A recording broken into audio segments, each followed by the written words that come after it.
महाराष्ट्र और खासकर मुंबई में कोरोना के खिलाफ जंग में कुछ अच्छी खबरें सामने आ रही हैं।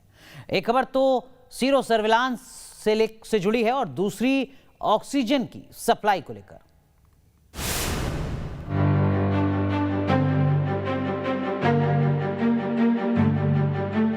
महाराष्ट्र में कोरोना के खिलाफ निर्णायक जंग। क्या कोरोना से प्रभावित देश के सबसे बड़े राज्य से कुछ अच्छी खबर आएगी? क्या मई में मुंबई से कोरोना के खिलाफ अच्छी खबर आएगी? अच्छी खबर के संकेत मुंबई में हुए सीरो सर्विलांस से सामने आया है। मुंबई के नॉन स्लम एरिया में 36% से ज्यादा आबादी में कोरोना के खिलाफ एंटीबॉडी बीएमसी के तीसरे सीरो सर्वे का ये रिजल्ट है। सीरो सर्वे के लिए करीब 10,000 सैंपल इकट्ठा किए गए थे। मतलब होता है कि काफ़ी लोगों में अभी एंटीबॉडीज़ पैदा होने लगी है। इसका एक कारण ऐसे होता है कि काफ़ी लोग अभी जो वैक्सीनेशन ड्राइव चालू है उसमें अच्छी तरह से पार्टिसिपेट कर रहे हैं। काफ़ी लोग अभी खुद को लसीकरण और वैक्सीनेशन ले रहे हैं, उसका परिणाम उनके एंटीबॉडीज़ में हो रहा है। सीरो सर्वे सकारात्मक संकेत दे रहा है। इसके साथ ही कुछ खुशनुमा तस्वीर भी सामने आ रही है। ये गुजरात से मुंबई पहुंची ऑक्सीजन एक्सप्रेस की तस्वीर है।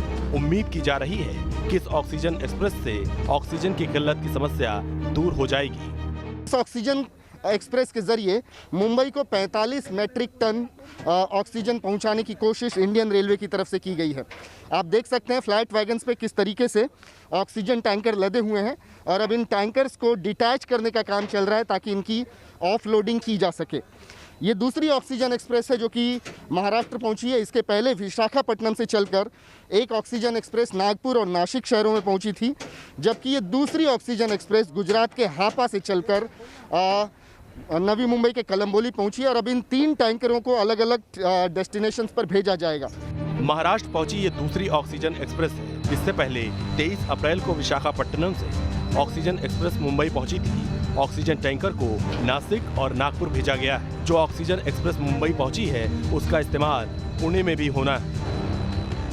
पुणे की स्थिति भी इस मामले ऑक्सीजन के मामले में काफ़ी नाजुक बनी हुई है, इसलिए ये फैसला किया गया है कि ये 3 टैंकर्स में से एक टैंकर जो है वो पुणे के लिए रवाना किया जाएगा, क्योंकि पुणे की रोज़ाना की ज़रूरत 400 मैट्रिक टन ऑक्सीजन की है और इसी वजह से मुंबई को जो एडिशनल सप्लाई मिल रही है ऑक्सीजन की वो अब पुणे की तरफ डाइवर्ट की जा रही है, क्योंकि सबसे ज़्यादा एक्टिव पेशेंट जो हैं कोरोना के वहीं पर हैं। फिलहाल ये 3 टैंकर 45 मैट्रिक टन ऑक्सीजन लेकर महाराष्ट्र पहुंच चुके हैं। रोज़ाना की ज़रूरत के हिसाब से ये 45 मैट्रिक टन कितने कारगर साबित होंगे ये बहस का विषय हो सकता है, लेकिन बावजूद इसके इस संकट के काल में किसी भी किस्म की कोशिश की सराहना की जानी चाहिए। जानकारों का यही मानना है कि कोरोना के खिलाफ मई में महाराष्ट्र से कुछ सकारात्मक संकेत मिलने लगेंगे। इस दिशा में जरूरी कदम उठाने की कोशिश हो रही है। अच्छे परिणाम का इंतजार सभी को। विकास श्रीवास्तव, न्यूज़ नेशन, मुंबई। भारत में बढ़ते कोरोना के संक्रमण को लेकर पूरी दुनिया मदद के लिए आगे आ रही है। हर कोई भारत में बढ़ते संक्रमण से चिंतित है और अपने अपने क्षमता के आधार पर मदद कर रहा है। अमेरिका से 318 ऑक्सीजन कंटेनर्स की मदद। सऊदी अरब से 80 मीट्रिक टन ऑक्सीजन की सप्लाई। पूरी दुनिया हिंदुस्तान की मदद के लिए आगे आ रही है। एनएसए अजीत डोवाल और अमेरिकी राष्ट्रीय सुरक्षा सलाहकार के बीच चर्चा के बाद अमेरिका वैक्सीन के लिए हिंदुस्तान को कच्चा माल देने के लिए तैयार हो गया है। सिंगापुर से भारतीय वायुसेना का ग्लोब मास्टर विमान ऑक्सीजन कंटेनर लेकर आ चुका है। दूसरे देश भी भारत की मदद में जुट गए हैं। भारत को ऑक्सीजन कंसंट्रेटर भेज रहा यूएई। भारत में कोरोना महामारी की दूसरी लहर की वजह से बिगड़े हालात पर पूरी दुनिया परेशान है। विश्व स्तर पर आईटी सेक्टर की दिग्गज कंपनियों में शामिल भारतीय मूल के सीईओ ने चिंता जताई है। माइक्रोसॉफ्ट के सीईओ सत्य नडेला ने भारत में कोविड-19 की मौजूदा स्थिति पर दुख जाहिर किया। सत्य नडेला ने ट्वीट कर कहा है, मैं भारत की वर्तमान स्थिति से बहुत दुखी हूँ। मैं आभारी हूँ कि अमेरिकी सरकार मदद करने में जुट गई है। माइक्रोसॉफ्ट राहत प्रयासों में सहायता के लिए अपनी आवाज, संसाधनों और टेक्नोलॉजी का उपयोग जारी रखेगा। वहीं गूगल के सीईओ सुंदर पिचाई ने भी मदद का वादा किया है। सुंदर पिचाई ने ट्वीट कर कहा है, भारत में कोरोना संकट को देखते हुए गूगल ने 135 करोड़ रुपए का फंड देने का फैसला किया है। ये फंड गिव इंडिया और यूनिसेफ के जरिए भारत को मिलेंगे। कोरोना का खतरा किसी खास देश की मुश्किल नहीं है, ये पूरी इंसानियत के लिए विनाश का संकेत है। दुनिया के तमाम मुल्क इस बात को मान रहे हैं और भारत की मदद के लिए आगे आ रहे हैं। Team news nation. अब आपको लेकर चलते हैं यूपी के अमरोहा, जहां के कुछ लोग कोरोना संक्रमित मरीजों की देखभाल करने वालों के लिए मदद का हाथ बढ़ा रहे हैं। ये रिपोर्ट देखिए। हाथों में पानी की बोतलें बांटते ये हैं अमरोहा के एक निजी कंपनी के लोग, जो महामारी की इस विपदा में मरीजों की सहायता के लिए आगे आए हैं। यूपी का अमरोहा भी इन दिनों कोरोना की त्रासदी से जूझ रहा है। अस्पतालों में मरीज बेहाल हैं, अस्पतालों में बेड और ऑक्सीजन की कमी है। ऐसे में मरीजों के तीमारदारों को घंटों भूखे प्यासे रहना पड़ रहा है। तो यहाँ की एक स्थानीय कंपनी ने ऐसे लोगों की मदद करने की ठानी और अस्पतालों में भर्ती कोरोना मरीजों के साथ उनकी देखभाल करने वालों को पानी की मदद पहुँचाने की नेक पहल की शुरुआत की, जिससे जरूरतमंद लोगों को काफी राहत मिल रही है। वेव इंडस्ट्रीज के संस्थापक पॉन्टी चड्डा जी के मानवीय सेवा कार्यों को देखते हुए निरंतर हम प्रयत्न करते थे, जिसके लिए हम गरीबों की सहायता करते हैं। आज हम ये पानी वितरण कर रहे हैं। संकट की इस घड़ी में एक दूसरे की मदद और सहारा बनकर ही हम इस महामारी की कमर तोड़ सकते हैं, जिसकी एक मिसाल कायम कर रहे हैं अमरोहा के ये लोग। Team news nation. तो देश के अलग अलग हिस्सों से ऐसी तस्वीरें लगातार सामने आ रही हैं, जहां लोग आगे आए हैं और हर मुमकिन मदद कर रहे हैं। लेकिन वहीं दूसरी तरफ देश में कोरोना के केस भी लगातार बढ़ रहे हैं, जिस वजह से अस्पतालों में कोरोना वॉरियर्स पर लोड बढ़ रहा है। इस मुश्किल घड़ी में कई ऐसे वीडियो सामने आ रहे हैं, जिसे देखकर पता चलता है कि किस तरह से डॉक्टर कोरोना मरीजों की देखभाल के साथ साथ उनके एंटरटेनमेंट का भी पूरा ख्याल रख रहे हैं। ये आए बार बार दिन ये गाए, जियो हजारों साल, happy birthday to you. Corona मरीज के लिए यादगार बना बर्थडे। हैप्पी बर्थडे टू अस्पताल में मना कोरोना मरीज का बर्थडे। यू, हजारों साल। कोरोना वॉरियर्स के इस अनोखे अंदाज ने सबका दिल जीत लिया है। सोशल मीडिया में वायरल हो रहा ये वीडियो गुजरात के सूरत के सिविल अस्पताल का बताया जा रहा है और इस वीडियो में मेडिकल स्टाफ अस्पताल में कोरोना संक्रमित मरीज का जन्मदिन पूरे जोश के साथ मनाते नजर आ रहे हैं। वीडियो में आप देख सकते हैं कि किस तरह से पीपीई किट पहने और मास्क लगाए डॉक्टर्स हाथों में माइक लिए तुम जियो हजारों साल गाना गाकर कोरोना संक्रमित मरीज को उनके जन्मदिन की बधाई दे रहे हैं और उन्हें मोटिवेट कर रहे हैं। जानकारी के मुताबिक कोरोना मरीज का नाम हीना बेन है और कोरोना रिपोर्ट पॉजिटिव आने के बाद से वो अस्पताल में भर्ती हैं, लेकिन इसी दौरान हीना का बर्थडे भी आ गया। ऐसे में डॉक्टर और नर्सिंग स्टाफ ने अपनी तरफ से ये अनोखी कोशिश की, जिससे कोरोना संक्रमित मरीज को थोड़ी खुशी मिल सके। Happy birthday to Heena ben. और कुछ देर के लिए ही सही वो कोरोना की टेंशन को भूल सके। सोशल मीडिया पर यह वीडियो खूब देखा जा रहा है और लोग सूरत के सिविल अस्पताल के वॉरियर्स की इस पहल को सैल्यूट कर रहे हैं, क्योंकि देश में कोरोना का कहर जिस रफ्तार से बढ़ रहा है और कई अस्पतालों से डॉक्टर्स की लापरवाही की खबरें भी सामने आती हैं, लेकिन ये वीडियो बता रहा है कि हर जगह ऐसा नहीं हो रहा। सूरत का ये वीडियो बता रहा है कि किस तरह से इस मुश्किल घड़ी में कोरोना वॉरियर्स संक्रमित मरीजों के चेहरे पर मुस्कान लाकर उनकी देखभाल कर रहे हैं और कोरोना मरीजों की देखभाल के साथ साथ उनका मनोरंजन भी कर रहे हैं। इसी वजह से हर कोई सूरत के इन डॉक्टर और नर्सिंग स्टाफ को सलाम कर रहा है। Team news nation. दरअसल में मनोवैज्ञानिक तौर पर भी जीत बहुत ज्यादा जरूरी है कोरोना जैसी महामारी के लिए, इसीलिए इस तरीके की तस्वीरें राहत जरूर दे रही हैं। कोरोना के खिलाफ जंग में बॉलीवुड के कई सेलेब्स भी लोगों की मदद कर रहे हैं। वहीं अब बॉलीवुड एक्टर सलमान खान ने भी मदद के लिए हाथ बढ़ाया है और कोरोना के खिलाफ लड़ाई में लगे फ्रंटलाइन वर्कर्स को 5000 फूड पैकेट भेजे हैं।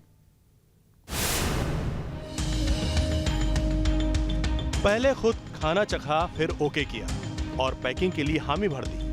बॉलीवुड के भाईजान यानी सलमान खान एक बार फिर मुंबई में कोरोना वॉरियर्स और फ्रंटलाइन वर्कर्स की मदद के लिए आगे आए हैं, जिसकी गवाही ये तस्वीरें दे रही हैं। वायरल हो रहे इस वीडियो में आप देख सकते हैं कि कैसे सलमान खान कोरोना वॉरियर्स की मदद के लिए तैयार किए गए फूड पैकेट्स की जांच खुद कर रहे हैं, उनके लिए बनाए गए खाने को चख रहे हैं और अपनी हामी भर रहे हैं, जिसके बाद ये खाना पैक होकर मुंबई में काम कर रहे फ्रंटलाइन वर्कर्स और कोरोना की इस आपदा में खाने के लिए जूझ रहे लोगों तक पहुंचाया जाएगा।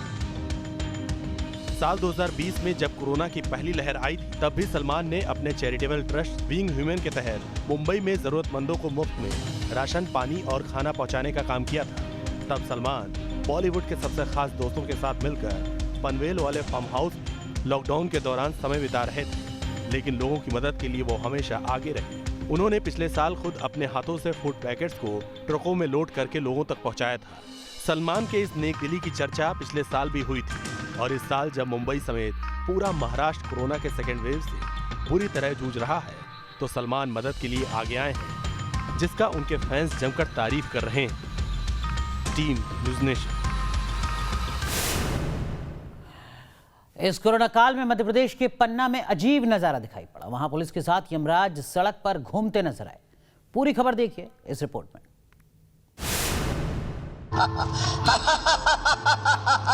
मैं यमराज हूं। कोरोना काल में सड़कों पर उतरे यमराज। यमराज ने किया लोगों को जागरूक। यमराज ने बताया कि कैसे घर से बाहर निकलें और मास्क नहीं लगाया तो उसे अपने साथ ले जाएंगे। कोरोना के बढ़ते केस की वजह से मध्य प्रदेश के पन्ना में पिछले कई दिनों से कोरोना कर्फ्यू लागू हुआ है और पन्ना के एसपी धर्मराज मीना ने खुद सड़क पर उतरकर लोगों को कर्फ्यू का कड़ाई से पालन करने की अपील की है। बावजूद इसके कुछ लोग अपने घरों से बाहर घूमते हुए नजर आए। ऐसे में लोगों को जागरूक करने के लिए पन्ना पुलिस ने सड़क पर यमराज को ही उतार दिया। उनकी इस पहल की चर्चा हो रही है। आप देख सकते हैं कि किस तरह से यमराज का कॉस्ट्यूम पहने पुलिसकर्मी लोगों को बताने की कोशिश कर रहे हैं कि कैसे उन्होंने अगर कोरोना नियमों का पालन नहीं किया तो जान की कीमत चुकानी पड़ सकती है। आज पन्ना शहर में पुलिस प्रशासन के द्वारा और साथ ही साथ हमारे साथ में रेवेन्यू के अधिकारी भी हैं, हम लोगों ने आज आम जनता को जागरूक करने के साथ ही साथ एक नुक्कड़ नाटक के माध्यम से और यमराज के पात्र के माध्यम से आम जनता को समझाइश दी है कि वो कोरोना के संबंध में जो जनता कर्फ्यू है उसका पालन करें। पन्ना की सभी सड़कों पर इसी तरह से यमराज के जरिए लोगों को जागरूक करने की कोशिश की जा रही है और यमराज के साथ पन्ना के एसपी और पुलिसकर्मी मोहल्लों, गलियों, चौराहों पर पैदल चलकर शहर और जिले वासियों को समझा रहे हैं। साथ ही ये चेतावनी भी दे रहे हैं कि अगर उन्होंने कोरोना नियमों को तोड़ा तो फिर यमराज को अपना विकराल रूप धारण नहीं करना पड़ेगा। मैं पन्ना पुलिस के विशेष आग्रह पर यहाँ पर आया हूँ। मैं बैठे बैठे देख रहा हूँ कि पुलिस एक राउंड लगाकर जाती है तो लोग रोडों पर आ जाते हैं और यहाँ की मृत्यु दर के देखते हुए मैंने यहाँ के लोगों से निवेदन किया है 2 गज दूरी, मास्क जरूरी, हर घंटे हाथ धोएं और दूरी पर्याप्त बनाए रखें, वरना में काल के गाल में समा जाएंगे और यहाँ की जनता काफ़ी मारी जाएगी। कोरोना के खिलाफ जंग जीतने के लिए मास्क और सैनिटाइजर को सबसे बड़ा हथियार माना जाता है। साथ ही लोगों के लिए घरों में रहना भी बेहद जरूरी है। ऐसे में पन्ना पुलिस अब लोगों को समझाने के लिए यमराज को सड़कों पर लेकर आए हैं। Team news nation. वैसे महामारी के इस दौर में सिर्फ दवाई या ऑक्सीजन का संकट नहीं है, प्लाज्मा को लेकर भी लगातार मुश्किलें सामने आ रही हैं। और इस बीच कोरोना के खिलाफ क्रिकेट के भगवान यानी सचिन तेंदुलकर ने भी जंग छेड़ दी है। सचिन ने यह ऐलान किया है कि वो अपना प्लाज्मा डोनेट करेंगे। साथ ही अपने फैंस से भी उन्होंने अपील की है कि वो भी अपना प्लाज्मा डोनेट करें। मैं खुद व्हेन परमिसेबल मैं डोनेट करने वाला हूं। कोरोना के खिलाफ जंग में आगे आए क्रिकेट के भगवान सचिन ने लिया प्रण कि वो भी करेंगे प्लाज्मा दान। जी हाँ, महासंकट के इस दौर में सेलिब्रिटीज न सिर्फ लोगों से मदद की अपील कर रहे हैं, बल्कि वो खुद भी नेक काम के जरिए एक मिसाल दे रहे हैं। पूर्व क्रिकेटर सचिन तेंदुलकर भी इस काम में जुटे हैं। सचिन ने अपने 48वें जन्मदिन के मौके पर यह प्रण लिया कि वो कोरोना मरीजों की सहायता के लिए अपना प्लाज्मा डोनेट करने के लिए तैयार है। मैं एक मैसेज देना चाहूँगा जो मुझे डॉक्टरों ने देने के लिए कहा है। उनका जो मैसेज था कि if plasma is given at the right time patients can recover faster. मैं खुद व्हेन परमिसेबल मैं डोनेट करने वाला हूँ। मेरी बात हुई है मेरे डॉक्टर्स के साथ। आप भी जो कोविड-19 से रिकवर हुए अपने डॉक्टर के साथ बात कीजिए, कंसल्ट कीजिए और व्हेन परमिसेबल प्लीज़ डोनेट कीजिए ब्लड। उससे बहुत तकलीफ़ें कम हो सकती है। हमें पता है कि कितनी तकलीफ़ होती है, हमारे फैमिली मेम्बर्स को होती है, हमारे साथ अपने फ्रेंड्स को होती है। जब तक सेहत ठीक नहीं होती तो मैं यही आपको दरख्वास्त करता हूँ कि आप प्लीज़ ब्लड डोनेट कीजिए और अपने फेलो इंडियंस को मदद कीजिए। Once again a big thank you for all your good wishes and prayers. Sachin Tendulkar को 27 मार्च को कोविड-19 पॉजिटिव पाया गया था। वो एहतियात के तौर पर कुछ वक्त के लिए अस्पताल में भी भर्ती रहे थे और जब ठीक होकर बाहर आए तो उन्होंने अपने ट्विटर हैंडल के जरिए कोरोना के खिलाफ जंग में अपनी भागीदारी का ऐलान कर दिया। साथ ही फैंस से भी अपना प्लाज्मा डोनेट करने की अपील की। पिछले साल भी जब कोरोना भारत में कहर बरपा रहा था तब तेंदुलकर ने प्लाज्मा बैंक का उद्घाटन करते वक्त लोगों से प्लाज्मा डोनेट करने की अपील की थी। Team news nation. चलिए इस वक्त की बड़ी खबर हम आपको बता दें। उत्तर प्रदेश में ऑक्सीजन और रेमडेसिविर पर मुख्यमंत्री योगी आदित्यनाथ का बड़ा बयान सामने आया है। यूपी में बेड, ऑक्सीजन, रेमडेसिविर की कोई कमी नहीं है, ये बात कही है यूपी के मुख्यमंत्री योगी आदित्यनाथ ने। कुछ लोग जानबूझकर भ्रम फैला रहे हैं। ये दावा किया है सीएम योगी ने। यूपी में 32 ऑक्सीजन प्लांट लगाए हैं, ये बात भी मुख्यमंत्री योगी आदित्यनाथ ने कही है। 39 ऑक्सीजन प्लांट लगाने पर काम लगातार जारी है। ये राजनीति करने का वक्त नहीं है, काम करने का वक्त है, ये बात विपक्ष से कही है सीएम योगी। महामारी के इस दौर में कई लोग नायक बनकर भी उभर रहे हैं और दूसरों की मदद कर मिसाल काम कर रहे हैं। राजधानी दिल्ली के इलाके में कुछ लोग ऐसा ही काम कर रहे हैं। इन लोगों को जब पता चला कि शमशान घाट में कोरोना से मरने वालों की चिता जलाने के लिए लकड़ियां कम पड़ रही हैं तो इन लोगों ने अपने घरों से लकड़ियां इकट्ठा कर शमशान घाट भेजना शुरू कर दिया।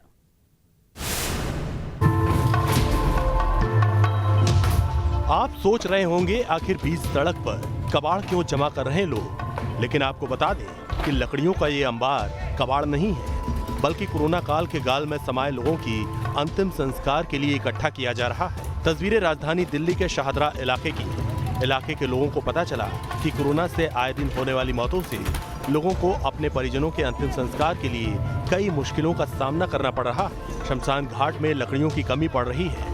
ऐसे में इलाके के एक सामाजिक कार्यकर्ता आगे आए। उन्होंने अपने मोहल्ले के लोगों से मदद मांगी। फिर क्या था, सभी जुट गए लकड़ियां इकट्ठा करने में।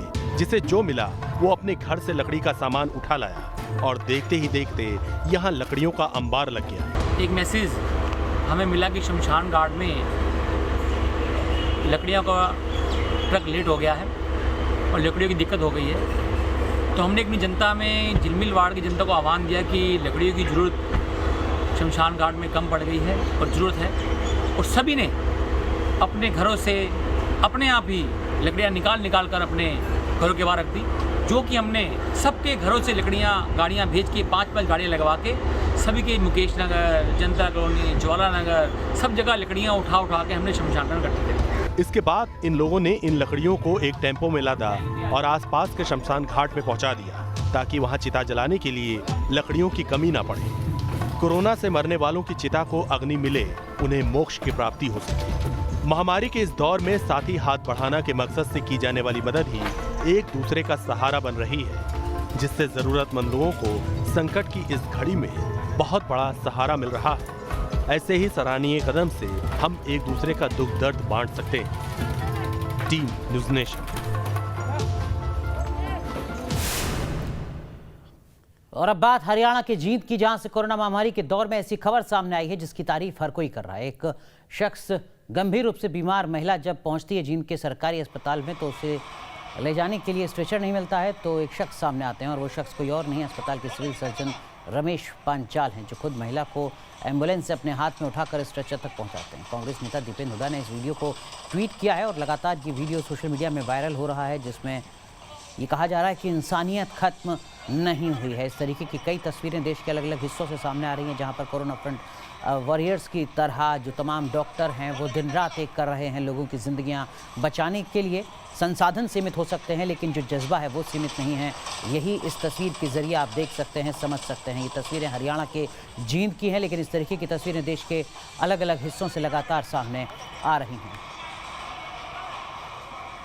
लगातार ये वीडियो सोशल मीडिया में वायरल हो रहा है। इस बीच इस वक्त की एक और बड़ी खबर हम आपको बता दें। कोरोना की बेकाबू होती रफ्तार के बीच एम्स के डायरेक्टर रणदीप गुलेरिया ने राहत भरी खबर दी है। उन्होंने कहा है कि विदेशों में ज़्यादातर लोग घरों में रहकर ठीक हुए हैं। रेमडेसिविर कोई रामबाण इलाज नहीं है, ये बात भी रणदीप गुलेरिया ने कही है। ज़रूरत पड़ने पर ही ऑक्सीजन की ज़रूरत है। इस लड़ाई में हम सबको मिलकर लड़ना होगा। तो रेमडेसिविर को लेकर, ऑक्सीजन को लेकर जिस तरीके से एक पैनिक वाला माहौल है, उसको लेकर रणदीप गुलेरिया ने अहम बातें कही हैं। एम्स के निदेशक ने क्या कुछ कहा, सुनिए जरा। एक कम्युनिटी पार्टिसिपेशन की बहुत ज़्यादा ज़रूरत है। अगर हम सब इकट्ठे मिलके ही इस पे काम करेंगे तभी हम अपने केसेस भी कम कर पाएंगे और मोर्टेलिटी भी कम कर पाएंगे। अभी अगर हम हालात देखें तो एक अननेसेसरी पैनिक है सब लोगों में, और उस पैनिक के कारण it is causing more harm then good. Health infrastructure की बात करें तो जिसका भी कोविड पॉजिटिव आता है, चाहे उसकी सैचुरेशन नॉर्मल हो, उसको कोई सिम्टम नहीं हो, उसमें ये पैनिक सिचुएशन हो जाती है कि कहीं मेरे को बाद में ऑक्सीजन की ज़रूरत ना पड़े, कहीं एडमिशन की ज़रूरत ना पड़े, तो मैं अभी जाके एडमिट हो जाता हूँ। और उसके कारण हॉस्पिटल्स के बाहर बहुत रश हो जाता है और जो जेन्युइन पेशेंट्स हैं वो सफ़र करते हैं क्योंकि उनको प्रॉपर ट्रीटमेंट नहीं मिल पाती। अहम बात कह रहे हैं एम्स के निदेशक डॉक्टर रणदीप गुलेरिया। लाख टके की बात में आज के लिए बस इतना ही। आप बने रहे न्यूज़ नेशन के साथ।